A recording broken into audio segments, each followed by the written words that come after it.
Gideon, what are you doing? What have you done?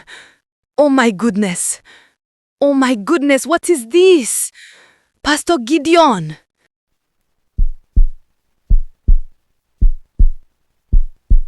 In the city of New Adero, no man was more loved, admired, or trusted than Pastor Gideon Woko. His face beamed from billboards, church flyers, and television screens. His words were honey to the weary and fire to the broken. Every Sunday, his mega church overflowed. Cars lined the streets, worshippers filled the aisles, and his name was spoken with reverence. If there's a man after God's heart, people said, it is Pastor Gideon. He preached about love, forgiveness, faith, and humility. He visited hospitals, donated to orphanages, and built houses for widows. His congregation adored him. He was a spiritual father to thousands, and his smile alone seemed to carry healing. At home, his wife Miriam was his crown jewel. She was graceful, soft-spoken, and elegant in her quiet devotion. To outsiders, they were the perfect couple, a godly marriage built on love and prayer. Whenever Gideon called her my queen before the congregation, she would blush shyly, and the women in church would sigh with admiration. But love, like light, can cast long shadows. When the worshippers went home and the church lights dimmed, Pastor Gideon would change. The warm, smiling shepherd became something else, cold, distant, and withdrawn. He would lock himself away in his study for hours, saying he needed time alone with God.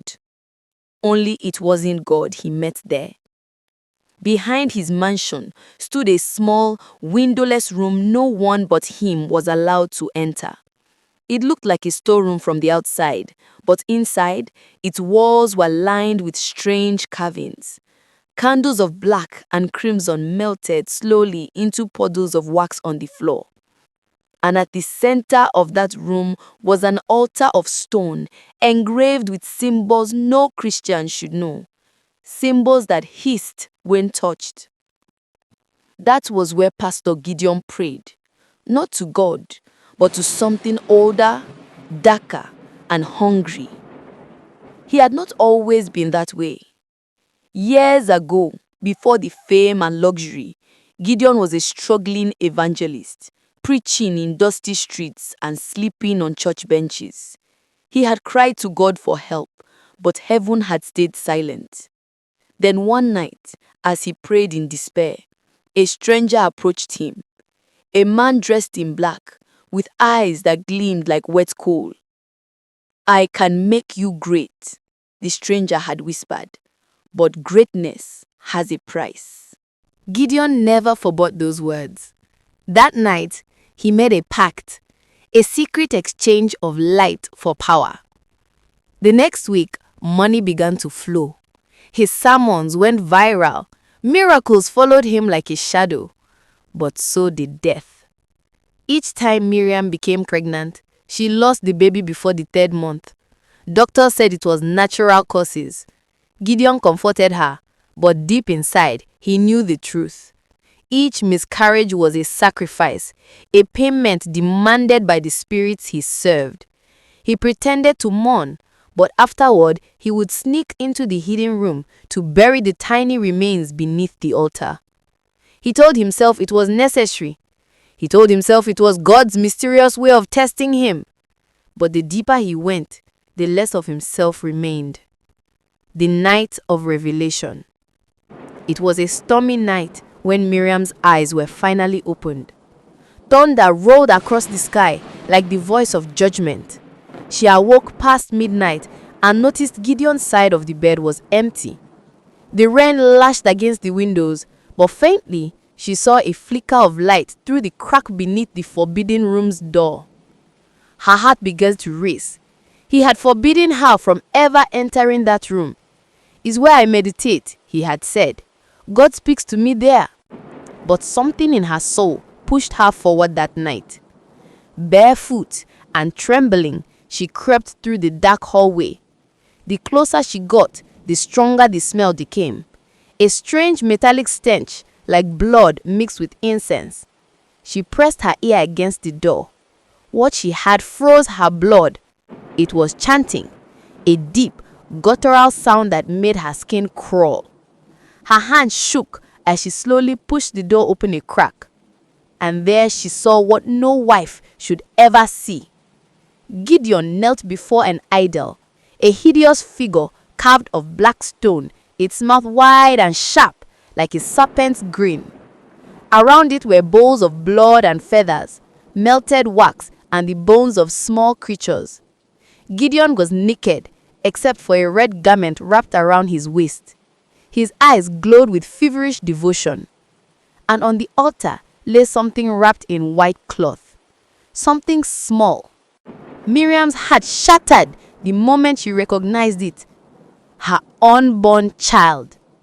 A scream tore from her throat before she could stop it. The candles flickered wildly as Gideon turned, his eyes wild and face contorted. "Miriam!" he roared, lunging toward her. She stumbled back, crying, "You are a monster! What have you done?" He grabbed her wrist, his voice shaking with both rage and fear. "You don't understand. Everything I have, all we have, it came from this. You should be grateful." But Miriam ripped free and ran. Out through the hall, through the rain, through the gates of the mansion. Her nightgown was soaked, her feet caught by gravel, but she didn't stop until she reached her mother's house. There, between sobs, she told the whole story. The fall of the holy man. By morning, the story had spread through the city like wildfire. Rumors hissed in every corner. Pastor Gideon is not a man of God. They say he serves demons. Miriam saw it with her own eyes. By noon, a crowd had gathered outside the church gates. Men and women who once called him Father in the Lord now shouted his name with fury. When Gideon appeared, his face was pale but composed. He raised his hands and spoke with the same calm authority that had once swayed nations. "My children, do not be deceived. The enemy is at work. The devil seeks to destroy the servant of God." The crowd hesitated until Miriam stepped forward. Her eyes were swollen from crying, her voice cracked with pain, but she stood tall. "Tell them the truth, Gideon. Tell them about the altar in our home. Tell them about the children you gave away. Tell them about the gods you serve in the dark." The silence that followed was unbearable. Then, someone in the crowd shouted, "Let us see this altar." A group of men, including some church elders, pushed past him and stormed the mansion. Gideon shouted after them, but it was too late. Minutes later, they returned, faces pale, eyes wide with horror. They had seen the symbols, the candles, the idol, the bones. The truth was undeniable. Pandemonium erupted. Some cried, some cursed at Gideon, others spat at his feet. The man once hailed as a prophet was now branded a fraud, a murderer, a servant of darkness. The end of the mask. Days later, Gideon's church was shut down. His wealth vanished overnight as sponsors withdrew, and his name was dragged through every newspaper. Miriam left the mansion for good. Though broken, she found peace again. This time, real peace, not the one purchased by lies. She returned to her mother's humble home and spent her days in quiet prayer, asking God to forgive the innocent blood shed under her roof. As for Gideon, he became a ghost of his former self. He tried to flee the city, but wherever he went, people recognized his face. He hid for months, living in the shadows, haunted by guilt and nightmares. Some said he went mad, others said he took his own life. No one knew for sure. But his name became a warning whispered across generations. Beware of men who shine too brightly in public, for sometimes the light hides the darkest shadows. And the people remembered that holiness is not proven by sermons or miracles, but by truth that endures even when no one is watching. Please do not forget to like, subscribe, and leave your thoughts in the comment section.